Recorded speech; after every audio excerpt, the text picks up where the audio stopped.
come in late. Absolutely.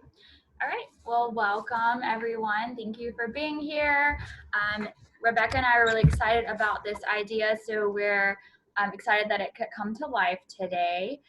So this is brought to you by the Career Development Center and the Alumni Office. So a little bit of housekeeping first. I know you have heard this a million times at this point, but if you're not speaking, please mute your mics so that we don't have any background noise. If you have questions, we're going to have time at the end of the program for you to ask them. So feel free to hold those until then, and our panelists will be happy to address them at that point. For everyone, this session will be recorded so that we can have that on file for people who are not able to be here. So just keep that in mind.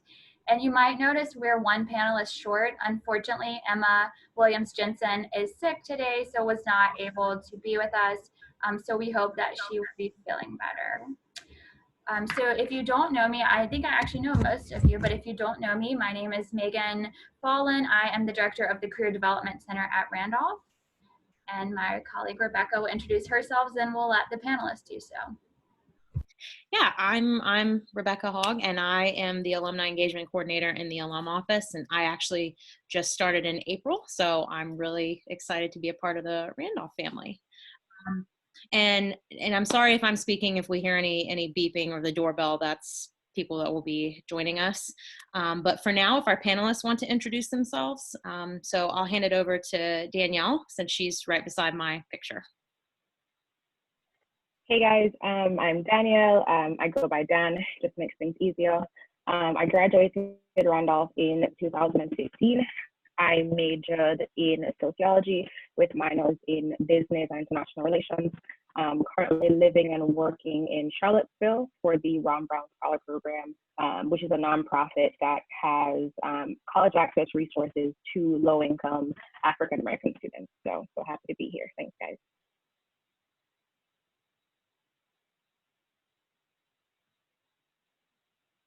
Okay, and Justin? Hello, my name is Justin DeSmith.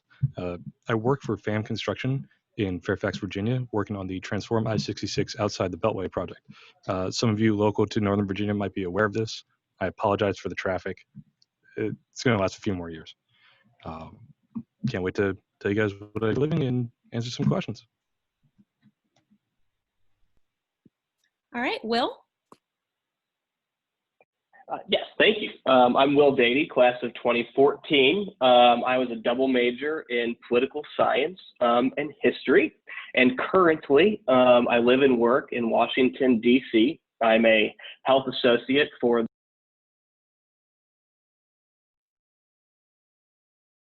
Will, you mute it.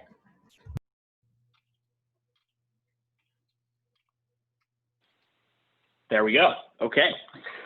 Anyway, I'm Will Dede, class of 2014, and I was a double major, political science and history, and I currently live and work in Washington, D.C. I'm a health plan associate for the Special Needs Plan Alliance, and I can go into depth into what that is and what I do at a later time. Wonderful, thank you. And last but not least, Igor. Hi everyone, I am Igor Ngabo. I'm a class of 2018, a biology major. I currently live and work in Montgomery County for the National Institute of Health. And yeah, I'm glad to be here, excited for this.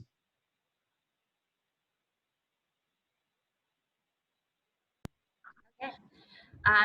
Just to spice it up a little, now that you did your introduction, will you tell us one thing that you do for fun, just so we can learn a little bit more about you, not just your career life, your personal life too? I guess I can start. What do I do for fun? I read a lot. I read a lot of nonfiction. That's what I've been doing recently, especially that now we're all stuck inside. So I do a lot of reading. I listen to a lot of podcasts from comedy and actuality, and I watch a lot of stand-up comedy. So yeah. And Friends, right, Igor? Yeah, and Friends, and I watch a lot of Friends.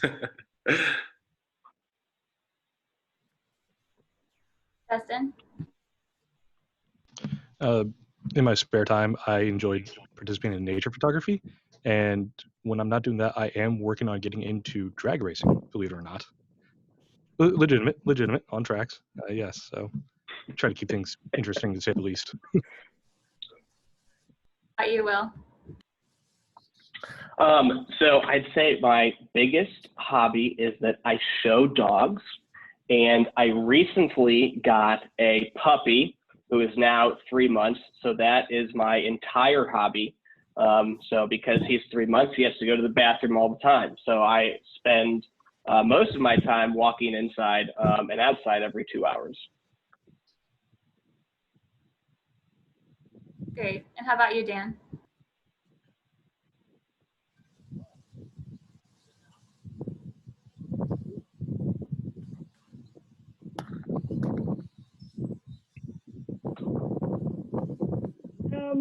For fun, gosh, I sleep a lot, and I bake a lot.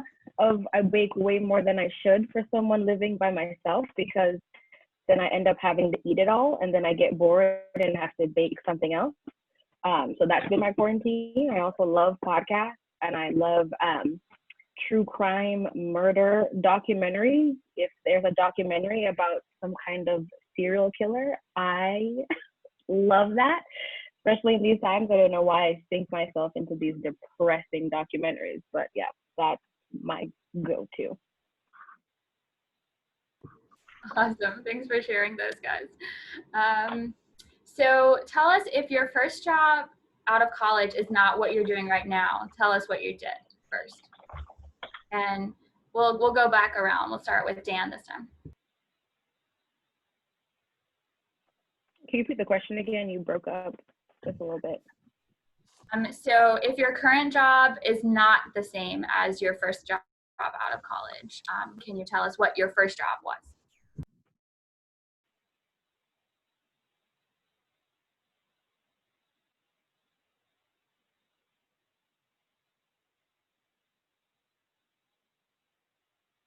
Awesome. Yeah. So my current job, like I mentioned earlier, is I work for the Ron Brown Scholar Program. It's a nonprofit that gives college access resources to low-income African American students. And my first job out of college, I was actually a camp counselor at Camp Kumbaya, which is just around the road from Randolph. I spent my first summer out of college working there for a few months. And it's not a job that I wanted, but it's a job that was available, and I took it because that's just how life kind of goes sometimes, and kind of the tricky path to how I got where I am now, but we can definitely get more into that a little bit later. Thank you. Yes, valuable advice. How about you, Will? Yes, my first job is different than the one I have now. I was if not sure what direction I wanted to take post-college. So if any of you are unsure what you want to do, definitely talk to me, because I can help with that. My first job, I actually stayed in Lynchburg catering. And that was for roughly, I'd say, 9 to 10 months. And then I decided I wanted to enter the field of public policy. And so now, do you want me to talk about what I do now? Yeah, so now I work for the Special Needs Plan Alliance, and broadly speaking, it's a health policy job, and I've been in health policy for the past 5 years. But what I do is I conduct policy analysis and lobbying for health plan organizations that offer Medicare and Medicaid services for the government. And so I conduct a lot of policy analyses, inform health plan organizations about government regulations and guidance, and also lobby members of Congress on what health plan organizations need to do or need to more effectively provide Medicare and Medicaid services. So it's a pretty broad portfolio that I have. And but yeah, I was not originally on this path. So again, if you are somebody who's not quite sure what you want to do, that is okay. Don't, feel bad because you're just not sure. You're graduating college uncertain. That's totally fine. And that's how I was. Thanks, Will. Justin?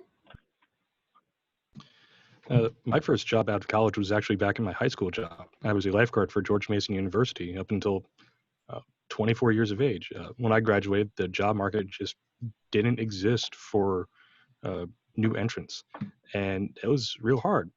But having a job was just a source of income, and I took pride in having that income. Now, as I said, I work on the Transform I-66 project in Fairfax, conducting environmental compliance inspections for local, state, and federal regulations.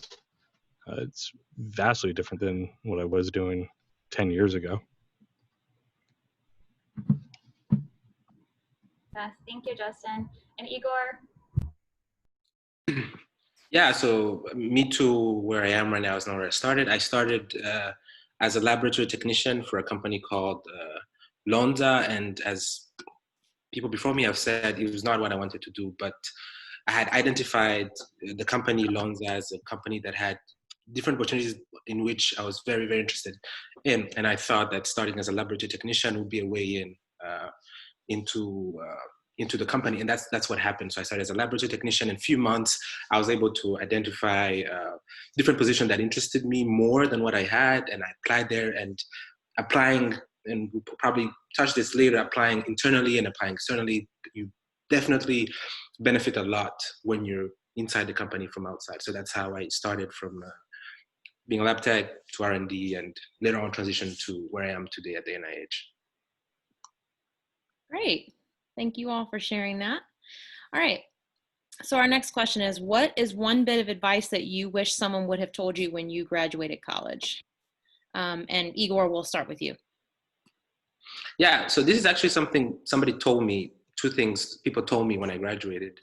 One was that, applying for a job is a job itself. You have to wake up in the morning, do your routine, and then sit and do your due diligence and apply all day. You have to not apply in the afternoon only, but it's a day, it's a job in itself. You have to put in the work, you have to send out emails. So you really have to put work to it. And I didn't nobody told me this until right after I graduated. The second thing, when it comes from this sentence somebody shared with me, was that opportunities dance with those already on the dance floor. So even though the opportunities out there, they have to find you ready. So if you have to work on your pitch, 1 minute pitch, you're going to pitch to somebody, from getting ready to the interview, you have to be ready for yourself for opportunities to reach you. So those two things I think were very important. That's great. Thank you. Justin? One of the things that no one ever told me when I was trying to find my first job was look for free certifications. Not just necessarily have experience, but try to find any way that you can get some extra knowledge outside of school to help you. It doesn't have to be formal training, but any little piece of paper helps. And on top of that, one thing that my parents were always afraid of was me working outside. They didn't want me to be like my father, who uses his body to earn a living.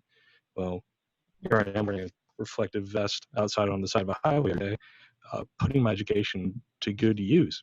So try to be open to different possibilities. Things might not always work out the way you expect it to or the way you want it to, but sometimes it's for the better.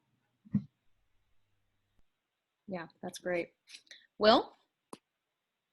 Yeah, I'm actually going to build off of what Justin said, which is the free certifications, and be always you want to be constantly improving your resume outside of work, which is to just show that you are an individual who's constantly learning, and that comes down to constantly improving your skill set. I got a lot of help when I finally decided to, start the job search. But one thing I wish someone would have told me was to focus on and be able to demonstrate concrete skills. And that is when you're being interviewed, someone's going to ask you, what are you going to bring to my company or my organization? And one thing I'm going off the rails here, but I'm going to keep going. One thing you want to avoid is talking about passion. Passion is good, and people want you to be passionate about what you're doing, but even more so, they want you to be able to demonstrate concrete skills that you're going to bring. Are you a good researcher? Are you a good problem solver? Are you someone who can work with others? Are you someone who's good with Excel or a good presenter? And examples of all of those. And so when you go into that interview, just make sure that you have concrete skills and demonstrated examples of using those skills and how you can transfer those to your new job. And so like I said, I got a lot of help, but I wish I had focused more on demonstrating a skill set. That's great. These are all really good, you guys. Thank you. Dan?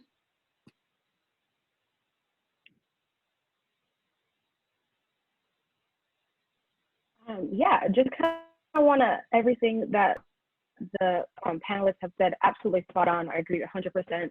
But just to add, for someone like me who majored in sociology, it is so broad and it's such a soft field where you can do everything and nothing with it at the same time.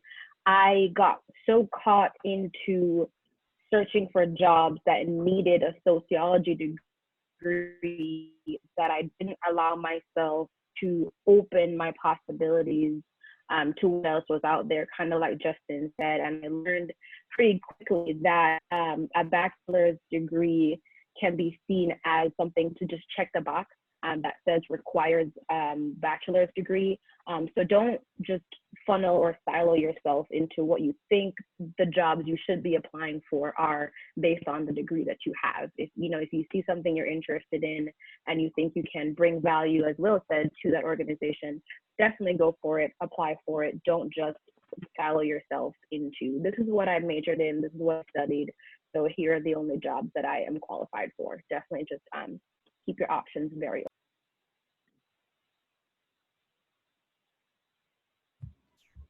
Great. I agree with Rebecca. That was all just great advice. Can you guys, and we'll start with you again, Dan, what was the hardest part for you for searching for your first job?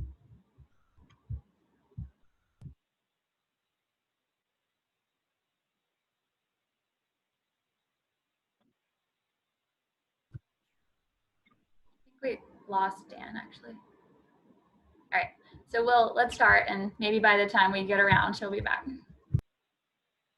Yes. So because I'm in the public policy field, my work is concentrated in Washington, D.C., where there are a lot of jobs, but there are also a lot of applicants. And you get rejected a lot, and it gets discouraging. And I would say probably in the DC market, for every 15 or 20 jobs that I applied to, I got one response. And that response could go either way, which is, thank you for applying. We're not going with you. And that didn't even include an interview, or asking for an interview. So it can be discouraging, but keep at it. And be sure that when you are applying to jobs, you are tailoring your resume specific to that organization. And this is one thing I learned from the Career Center. Key action verbs in the resume at the beginning of your bullet points that you think that someone at that organization would look for. And when you're going through a job description, put those key action verbs in your resume. And this is another thing I learned from the Career Center that was very helpful with the DC market, which is that a lot of these big organizations, they use software. And it's not a person who is looking at your resume. Oftentimes they're running it through the software, and they're scanning for what? Key action verbs.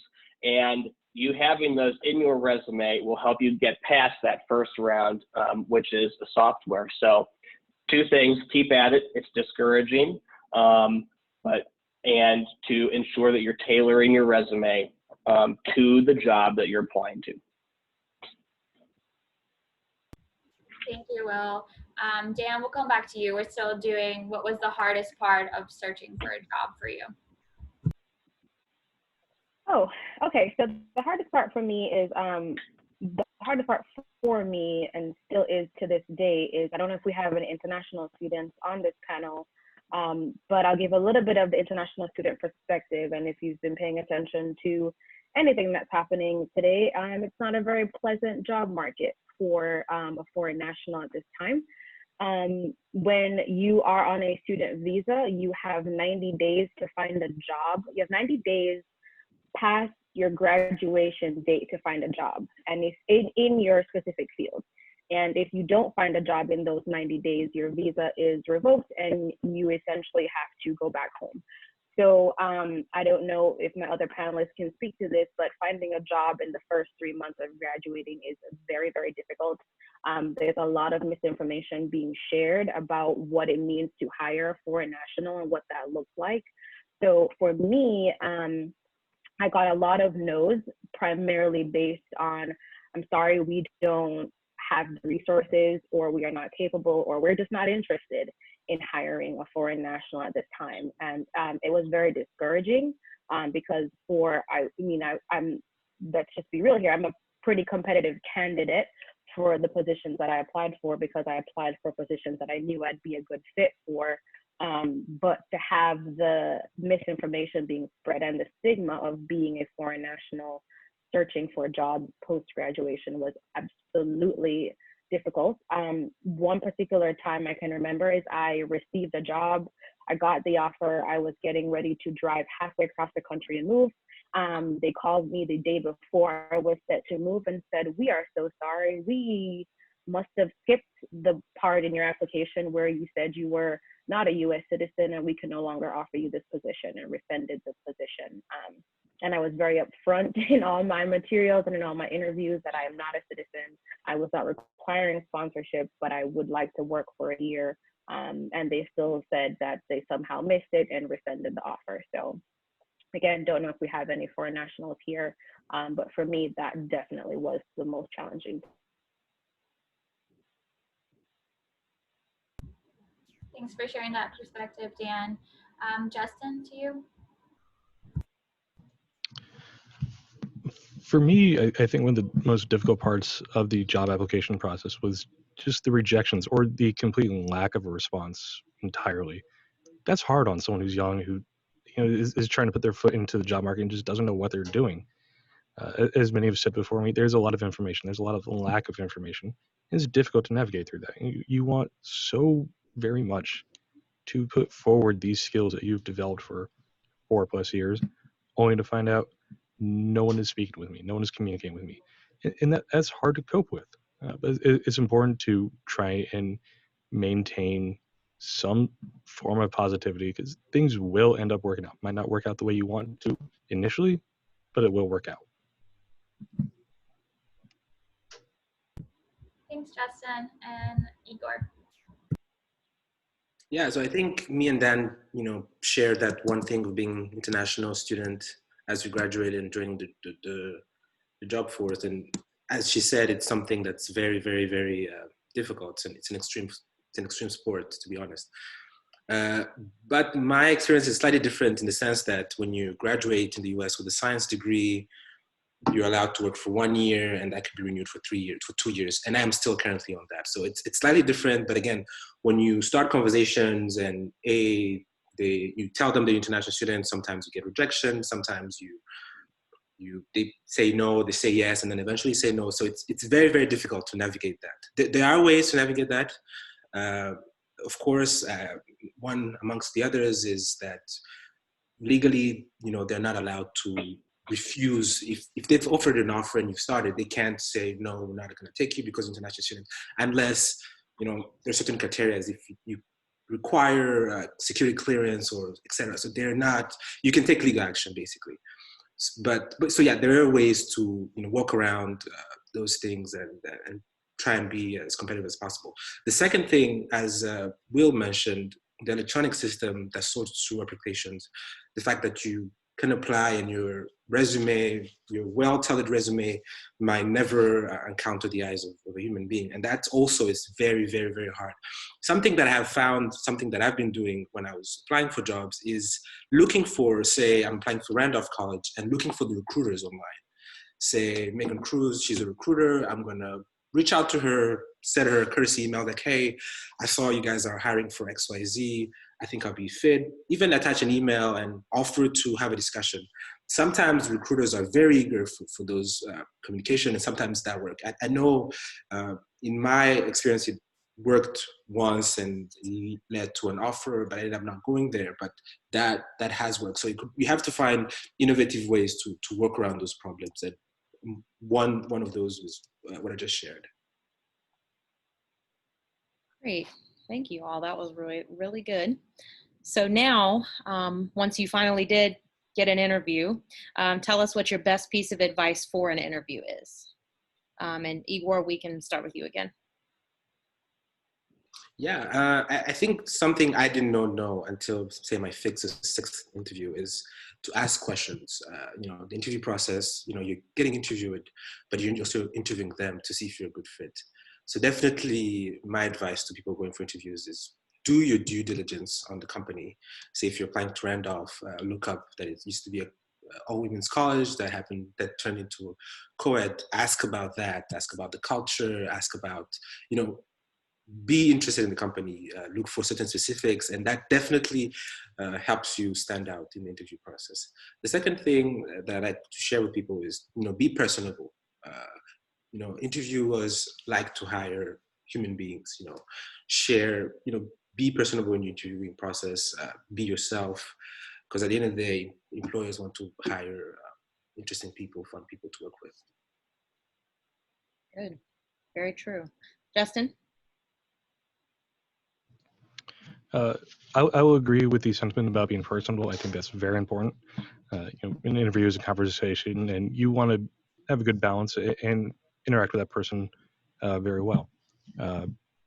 I've been debating this question because I'm trying to think of what is some good interview advice, because my line of work is very different from most others in that I don't produce anything. I am purely regulatory. I oversee other people's works. And so in my line of work, it's important to know your material. It's important to know laws and regulations. And I find that being able to recite those clearly, concisely, and firmly is very important. If you begin to waffle on subject matter, that's when hesitation and doubt begin to form, and that could hurt you in the long run. Very true. Will? Yes. Just to build off of what, I have a couple things. To build off of what Igor said, remember, you're also interviewing them. Is this a place that you want to work at? And so ask questions to get at what your concerns are, because through your questions, you might realize that this is the last place on earth you want to work at. You want to get out of there as fast as humanly possible. So remember that the interview goes both ways.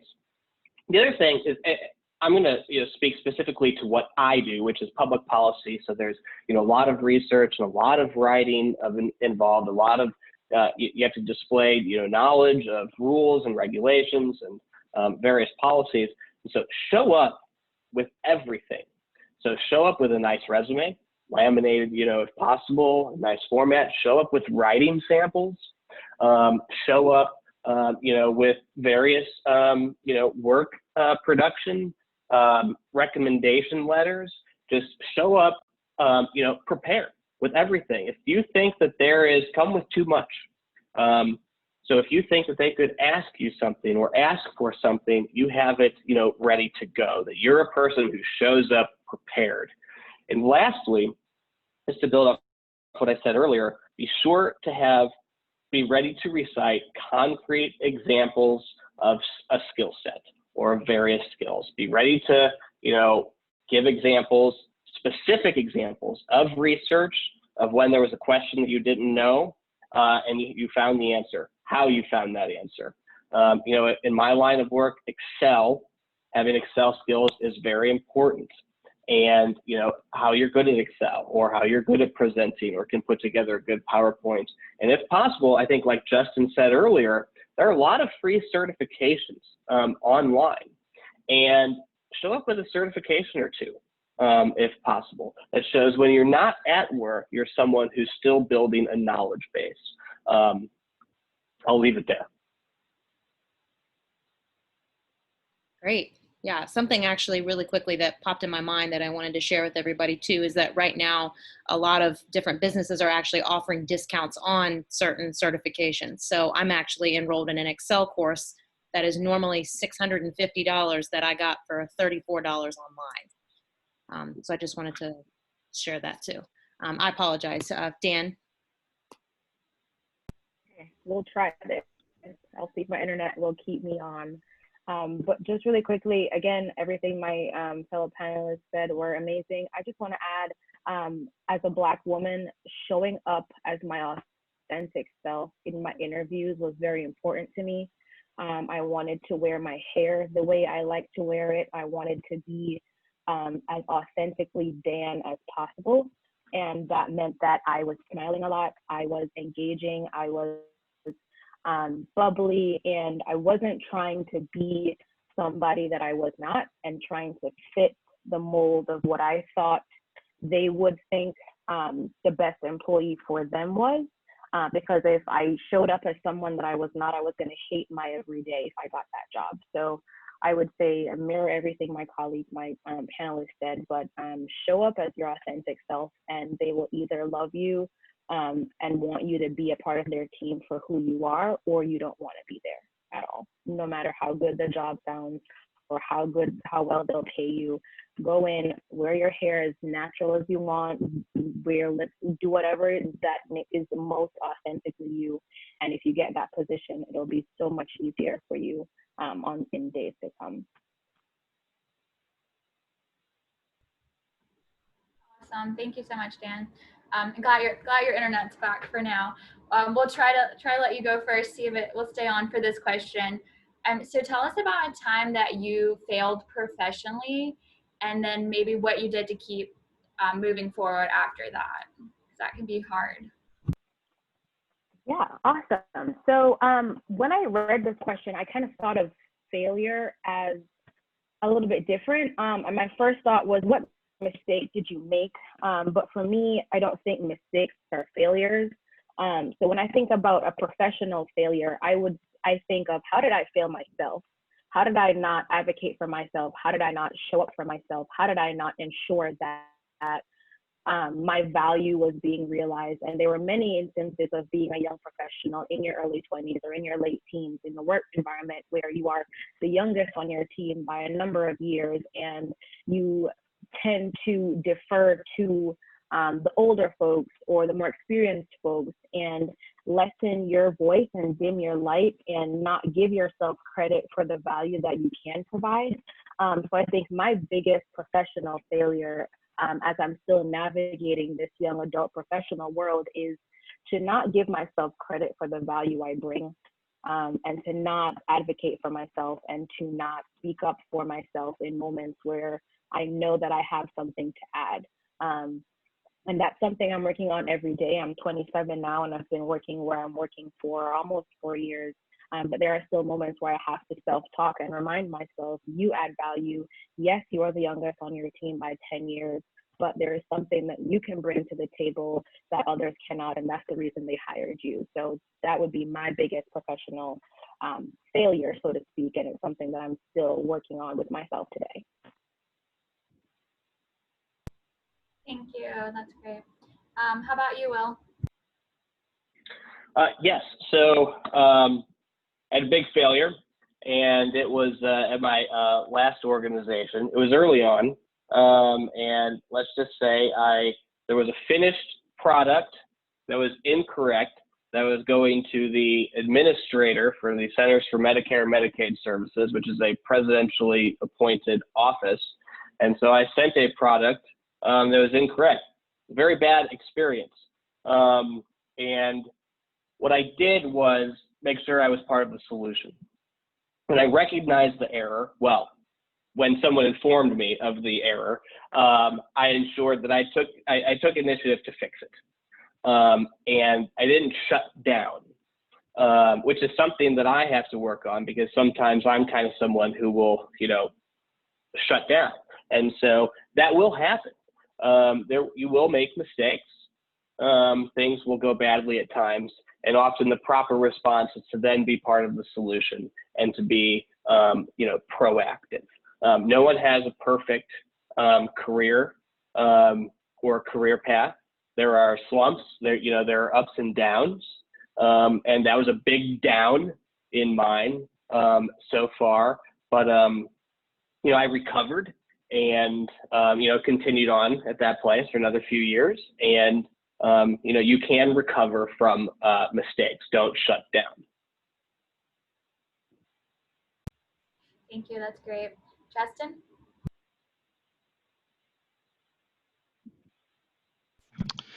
Yes, I've two instances of mistakes. One is more specific to my field, and the other is more general. I've made the mistake of making myself far too available for my company. It's very important that one should have a work-life balance, and I want to implore you, don't fall into the trap that I did of accepting a 60-hour work week. It is okay to say no sometimes. It is okay to have weekends and holidays. I want to stress that. I'm sure other professionals and even the professors certainly agree that sometimes you just have to put your foot down because you need a break. There's nothing wrong with that. You'll do so politely, but do so. And the other example, more specific to my field, is always be sure that you have the right equipment. I've found myself in positions where I've not had the right equipment, where vehicles have gotten stuck. People have gotten stuck in personal protective equipment, and there's been a scramble to try and correct the situation. So don't find yourself in a situation where you don't have the right tools to get yourself out of a bad experience. Plan ahead. Awesome. How about you, Igor? Yeah, no, I think I think most of the things I wanted to share have been shared by my panelists, but maybe I'll share a specific example. As I mentioned, working in the sciences, failing is something that happens a lot. You just have to make sure when you fail, you're able to learn from it. When some of the experience we work on goes away, we do a root cause analysis where we basically draw a diagram and then are able to list down and check off. Let's say, was it because of the experiment failed because of A, B, C, D, and when you find the culprit, you're able to learn from it. So you're able to take that failing mishap and learn from it, and I think that's very, very important. Good. Thank you all. This is really great advice. All right. So our final question, and then we'll open it up to everybody here so they can ask questions if they have them. If someone was interested in a field that you are currently working in, what steps would you suggest they take to stay competitive? And Igor, we'll give it back to you. So yeah, I think number one, and I think Megan will agree with me on this, is do internships. Unfortunately, because as I said, I'm an international student, I'm unable to stay in the summer and do internships, but if and when you can, stick around and do internships. It can be hard to find internships out there, but there are internships. I think Megan is a great resources to share with you where, and I think if you reach out to professors and alums, I think we are able to help you, point you into the right direction. So definitely internships is a step to be competitive in my field. A second thing that really helped me was participating in the summer research program. That really, really, really helped me. It allowed me to say, hey, I did summer research. And until now, when I apply for positions, I'm able to highlight that and allow me to be 2-3 steps in front of my peers who are applying for the same position as I am. That's great advice. Thank you. Justin? For me, I think some of the best advice I could give, and I try to help participate with, is network. Network with alums, network with professors. Almost monthly, I will send something to Dr. Warren, the head of the Environmental Studies Department, free certifications, job openings here at my company. anything I can do to help students or recent alums. And I think that you have valuable resources right there in front of you that you should take advantage of. Why not? Very good. Will? Yeah. So, my field is public policy, and broadly speaking, that is, local, state, federal government, activities, and any, organizations, non-governmental organizations, nonprofits, government contractors, all those surrounding industries. And so I harp on this all the time. Be constantly improving your skill set, and most of all, your writing. And so one of the biggest benefits, I received from Randolph College, was writing, was becoming a good writer. And it really helped in graduate school. And I recognized it, when we would have, big, large papers. Said, oh, I've done this before, and I've done this many times. And so if you're interested in public policy, if you're interested, in government work, then, constantly improving your writing skills. Beef up your writing samples from Randolph. Be prepared to show them, and work on Excel skills, Microsoft Word skills, PowerPoint skills, public speaking, and those will help you the most if you're looking for a job in and around government. And I can help you with that. So if you are interested, in government work, in public policy, and connected industries, please contact me. I can help you. Wonderful. Thank you, Will. Dan?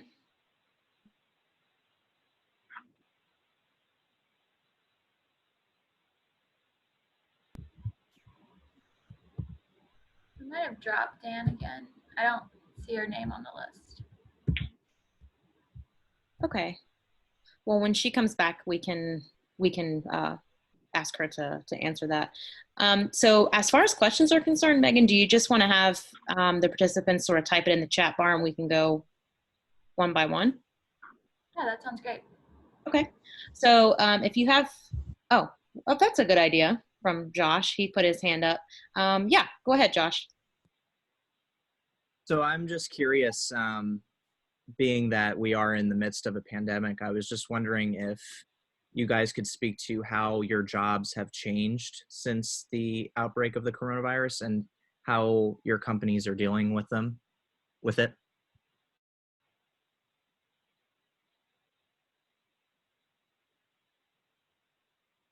Will, if you want to go first. Sure. So I am fortunate in that, all my work is done over the phone and over the computer. So I went from working in an office to working at home. So I'm very lucky in that way. But I am in healthcare, and Medicare and Medicaid specifically. So I will say that those have been very important policy areas, and kind of in a way have headed the government response to COVID, in a large way. So I've been busy, to say the least. But I would say, and I think this is, kind of true for most people in my position who work in and around government, that on an individual basis, all our work is done, over the computer and over the phone. So most of us have just gone from office work to working remotely. So outside of that, and an increased workload, I don't have, personal examples of how my life has been turned upside down by COVID, fortunately. Justin, have things changed for you much? Not at all. In the construction realm, we can't afford to stop. Production has to continue day in, day out, sleet, rain, thunderstorm, snapping turtle. Work has to get done. And so I've been fortunate in that I've not had any furloughs or any layoffs in my field. And also it's been a detriment because things are pretty risky right now. I do need to wear PPE. I do need to be careful, especially being in this office. But I'm on the side of the highway, and looking at rocks and streams, trying to make sure people's backyards don't flood or dirt goes in the bad places. But I will say, I am rocking some cool Randolph PPE whenever I need to. Very nice. And Igor, I know you mentioned a little bit earlier too, before the attendees joined, but you want to talk about your COVID situation? Yeah. So as I mentioned to the panelists and Rebecca and Megan, when the pandemic started, I was working for a back-tech company in R&D, and basically we didn't stop. We just kept going as if it was a regular day. Some of our colleagues who were more in project management, whose work was more done on computers and on the phone, like Will mentioned, they were completely working from home. But us, who had to run experiments in the lab, who have to check on our cells, etc., we kept going in as if it's just regular day. Of course, we took precautions. We had our tables wiped every single day. We wore masks. We initially started social distancing, but it's really, really hard, especially when you're in the lab or there's a lot of collaboration that has to happen. Initially, we were supposed to do shifts, but we ended up realizing that's really, really hard, especially when there's a lot of collaborations between people that happened. So that was between March and June. And in June, that's when I started with the NIH. And at the NIH, they're very, very strict. Basically, you go in the lab and then go back home and work from your computer at home. So it was a very drastic change. But again, I've been very fortunate to have been able to keep my job and keep a living. Thanks, Igor. So Jackson wants to know from you guys, how often did you move around during your first few years after college? Igor, do you want to start? Yeah. So when I finished in 2018, I started with Lonza, and I was in Frederick, Maryland. I don't know if you guys know, it's up north. And a year after, I started in their R&D department, and again, I moved to Rockville. So it was some moving. So from Frederick to Rockville, I don't know if you guys are familiar with the geography, but it's maybe an hour from each other. But I was very lucky that it was in the same state. And now I'm still in the same place in the Rockville area. And I guess also it helped because I'm not originally from Southern Virginia. As an international student, you're always on the move. But moved around in Maryland. Justin or Will, do you guys want to add something to that one? Sure. I moved a bunch, and part of it was that the field. Yeah. I moved around a bunch, and it was partially because of the field, which I was, a government contractor. And it took me, from Lynchburg to Pittsburgh to Washington, D.C. And, one of the reasons, I moved outside of government contracting to kind of the nonprofit world, to the position I have now, is I was tired of moving and dealing with contracts ending and contracts starting and all of that. So I did move a bunch, and I did not enjoy it. But some fields, require it. So I think, keep that in mind when, you're looking at jobs, if you want to, or looking at, career paths, if, moving around a bunch is something, that you want. And I did not. Great, thank you. All right, so we have a question from Hannah. So when it comes to resume presentation, do you all have recommendations for places to find resume templates? We'll give it back to you. Oh, sure. I saw that question and then I pulled up mine and to see, because I don't know of a specific template. But generally speaking, because I can't answer your question about a place to find them, but generally speaking, you want to keep your resume, clean. You don't want a lot of activity on it. You want kind of bigger font, simple and easy to read. And so, my resume basically goes name, address, education, and then relevant work experience. And then I just listed, all the relevant work experience and positions, with a couple bullets. And you do want to keep it relevant. And so when you're sending resumes and writing resumes and going through the whole process, think about if you had 100 resumes to read yourself, how would you go about that? And what would you want them to look like?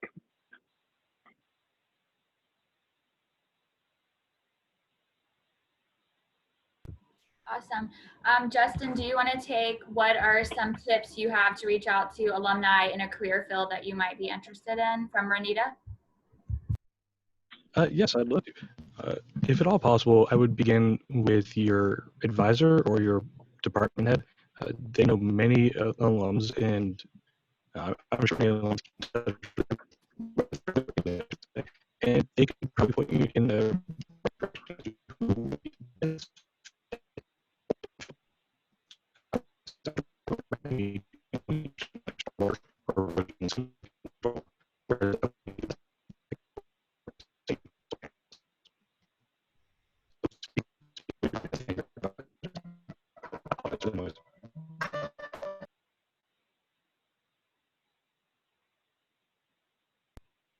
Did anyone else have some issues with hearing Justin? Okay. Yeah, I did. All right, Justin, would you mind typing that answer in the chat box? Because I think you had some really good advice there. I don't want us to miss that. Okay, so our next question is, do you suggest looking for jobs prior to graduation or waiting till after? Igor, do you want to answer that first? Yeah, so as an international student, again, time is of the essence. You have to be able to hit the ground running. So as Dan mentioned, you have a certain amount of period after you graduate, I think about 90 days from graduation. So it's to your benefit to start looking before. Now, especially in your last semester with senior sem, in my experience, senior sem and all the classes, it can be overwhelming. Absolutely, I completely understand that. So I can see why somebody would start looking after graduate. Like myself, I started looking after graduating because I was just overwhelmed, and I felt like if I want to be able to do them both properly, i.e. finish my classes well and apply for jobs well, I want to separate those two. But sometimes, again, as an international student, as I mentioned, it doesn't work like that. So it's you have to be flexible in that regard. Thank you. All right, and so we have another question here. If anybody wants to answer this, is it a good idea to take a year doing internships, volunteer activities, or working before going to grad school?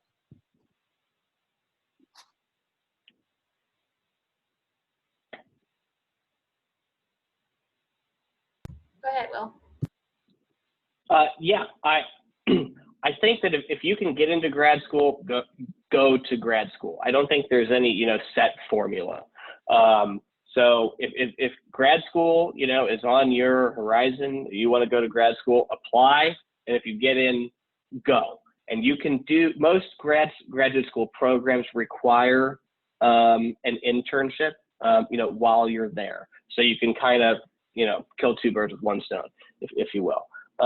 But I wouldn't recommend specifically waiting a year, to do internships. If it was me, and I wanted to go to grad school, I would go. I actually want to add to that, Will. There are a lot of programs out there too, because sometimes I think grad school can be a turnoff for some people because of the cost.